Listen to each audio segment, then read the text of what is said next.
Tee Higgins, who was franchise tagged, has now requested a trade. He's not happy with his contractual situation. Every situation is unique. Every situation is particular to a player. There's not an overall, this is our process. Take each situation as it comes. I would be very, very surprised if Cincinnati gives him an extension of the kind that he wants. It's going to be hard for them to already have paid Joe, paid Jamar, and Tee Higgins. It is considered a long shot that any type of long-term deal will get done. It is deadline day in Cincy. After an offseason of drama between Tee Higgins and the Bengals, the deadline that turned the franchise tag into a long-term deal has come and gone for the Bengals wide receiver. Dan Graziano, what does that mean now for Higgins this upcoming season?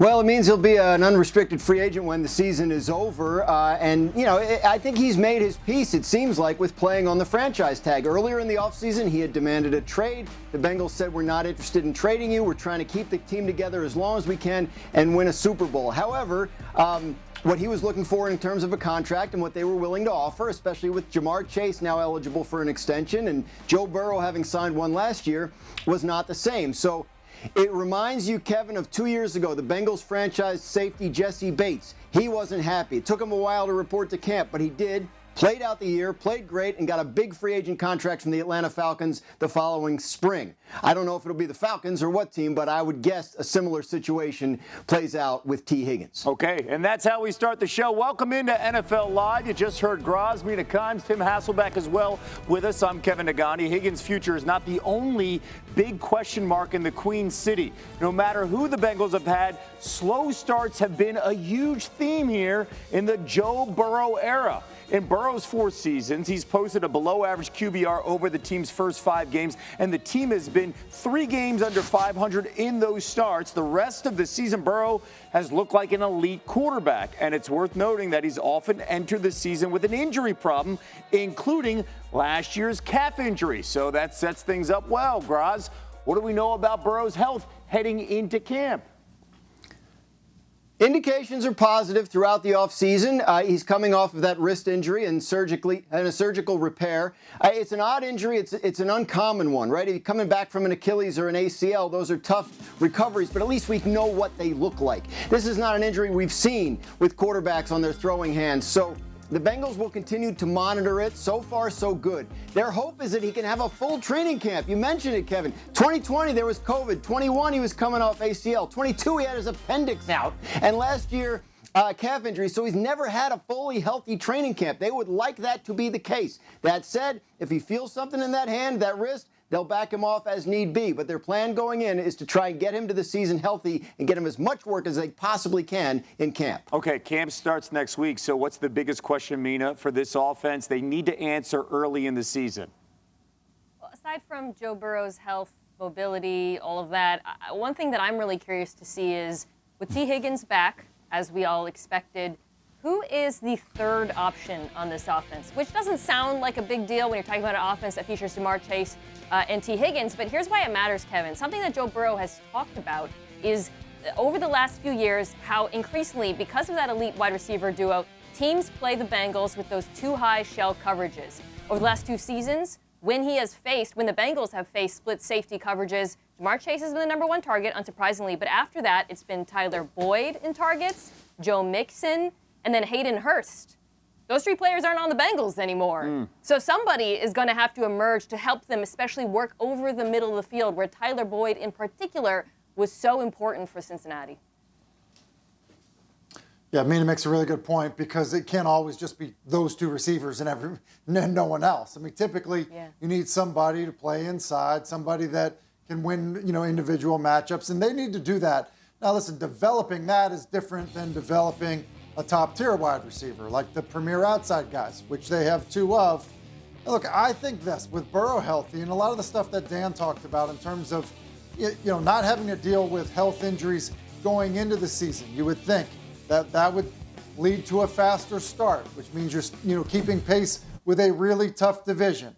But when healthy, with 2 elite wide receivers, with an offense that should be, sufficient in terms of running the football, look, they're absolutely a contender in one of the toughest divisions in all of football. And, like most teams, it does depend on the health of their starting quarterback. Tim, to your point, last year's AFC North was the first division in the Super Bowl era to have every team finish above 500. Two-time MVP Lamar Jackson arriving in camp looking leaner, looking to get over the hump in the AFC. They lost both coordinators. They brought in running back Derrick Henry. Okay, that's the good. This team did lose Patrick Queen to the Steelers. They added on defense in the spring, taking cornerback Nate Wiggins in the first round. Mina, how does Wiggins fit in this offense?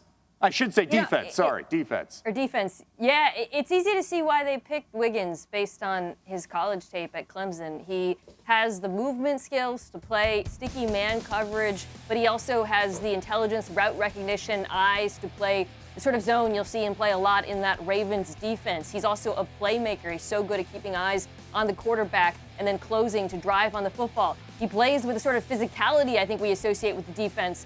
For me, the biggest question mark is a question mark that would be an issue regardless of where he plays, and that's just his size. I think the reason why he didn't go early in the draft is because he's tall, but he's very thin, and I think he'll be challenged from a tackling perspective early on, so I'm curious to see whether he rises to the occasion there. All right, let's get to the offensive side, what they did in the draft. They went tackle in the second round, Tim, combined with some departures in free agency.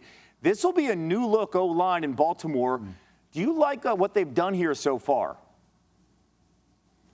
I do, and I think it's important, when you're talking about young offensive linemen, you just think about this Ravens offense. A lot of what they've done, historically in the run game, and I would expect it to be the same, in terms of, what Lamar Jackson brings in the run game. Because you get an added number, it oftentimes gives you angles in the run game. And so because of that, I think in terms of breaking in a new offensive line, playing younger players, it helps you. I would also say this, just when we look at the offense as a whole, from where they were a year ago to where they are now, so much uncertainty about what would the offense look like with a new offensive coordinator. Well, Todd Monken comes in. Here comes Lamar Jackson. He really, really develops as a passer. And so now with that, new players on the offensive line, but I think it's just a group as a whole that's much further along offensively, especially just as a quarterback, with the quarterback, than they were a year ago this time. So I actually think they're going to be better. And then obviously Derrick Henry, that element is big as well. No doubt. I mean, look, Henry is the guy that the sort of the key get for them this offseason. And when you look at the Ravens and what they've done offensively, over the last 5 years, they are the top rushing team in the league by a mile. 167 rushing yards per game. Second place is, oddly enough, Tennessee, where Derrick Henry came from, at 140. Now, through that time, in spite of being the top rushing team in the league, the Ravens have not had a singular running back on whom they could rely. Lamar Jackson has basically been the centerpiece of their running game. They don't want him to have to be the centerpiece of the run game. They like the idea of Derrick Henry being that, and being a guy in particular, as their offensive coordinator Todd Monken said, who can be a closer, who can help them finish games when they have leads in the fourth quarter because of his running style, because of the way he sort of outlasts the defense in terms of stamina as the game goes on. I'm really excited to see Derrick Henry in this offense. I think Tim made an excellent point how even with the departures on the offensive line, because of the presence of Lamar Jackson, it's such an advantageous situation for a running back. What I'd like to see, though, that I didn't see last year, the Ravens did play more 11 personnel last year, meaning 3 wide receivers on the field. But when they did so, they almost never ran the ball, despite facing favorable run looks. Hand it off to Derrick Henry. You're facing light boxes. You're facing sub packages on defense. There will be opportunities here for him to get explosive runs out of those looks. All right, to your point, I can hear the entire Baltimore fan base going all the way back to their last game. Run the football! Run the football against the Chiefs, please, in the second half. Something we didn't see. The team changes, and the guys that stick around need to kind of assume ownership positions. And you think about, you lose your center, you lose a star receiver. You've lost, really good players on the defensive side of the ball. Look, it's time. It's time now. They've put a lot on him physically, in terms of what they ask him to do in that offense. But I also just think from a leadership perspective of how you prepare this time of year, throughout the season, how you respond to adversity, they need Josh Allen to be the guy that is leading the way because, truthfully, the locker room is going to look his direction. So that is good to hear. It's not surprising, and it really is the best thing for the Bills going forward. Yeah, it's a little bit similar, right, to a couple of years ago when the Chiefs traded Tyreek Hill and Patrick Mahomes had to take a little more ownership of the offense, bring the receivers along that were trying to replace him. Josh Allen, he got a sneak peek of what they think this offense can look like late last year when Joe Brady was the interim offensive coordinator. Now he's got the job full time.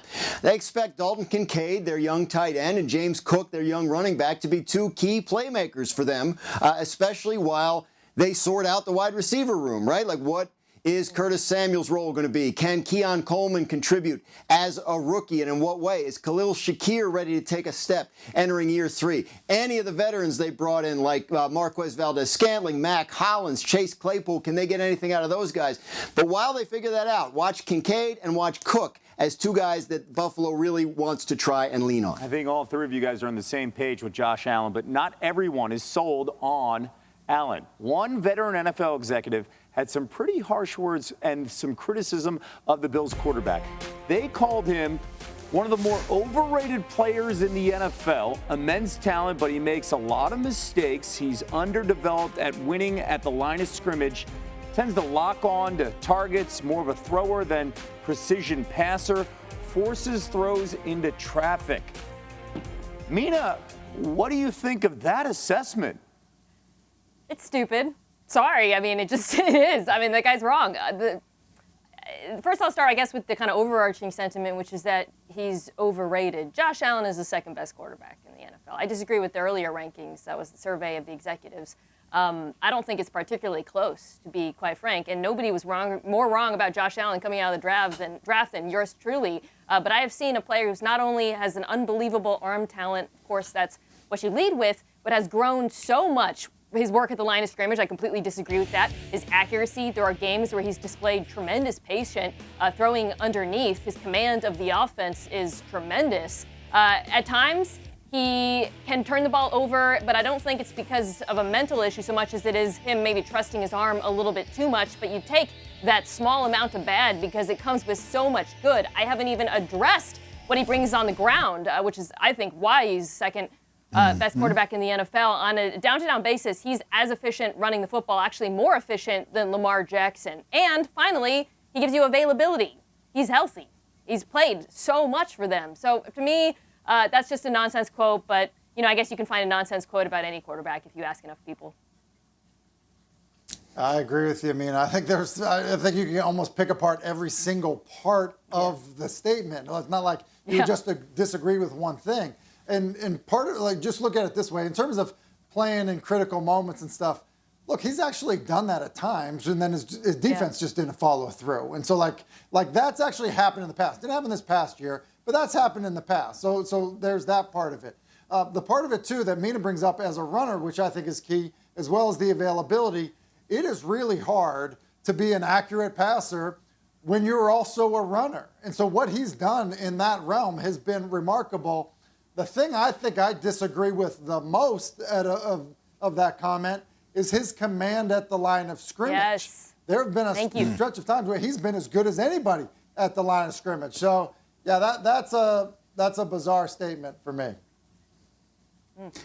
It's kind of like you get a Ferrari and complain about the gas mileage. Like everyone's got flaws, right? But the thing about Josh Allen is the good does outweigh the bad so much. I mean, the Bills are 68-35 when he starts. Everyone's got issues, but he's really good at overcoming them and helping you win games anyway. So obviously it's an outlier quote because otherwise he wouldn't be ranked third. But, quarterback evaluation, subjective.